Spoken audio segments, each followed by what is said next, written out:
Okay, here's the beautiful island of Puerto Rico. And that's a nice castle way out there to protect it from pirates and other things. Should Puerto Rico be the 51st U.S. state? Should it be independent or should it continue in its Commonwealth status? We'll take a look at voting in Puerto Rico, what the people want.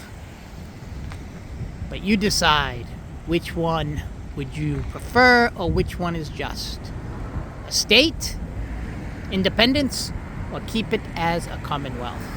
This is an important question for U.S. foreign policy and international relations, generally speaking. But if it's a state, the problem is, will it always vote Democrat, hurting the Republicans? What should it be? You decide.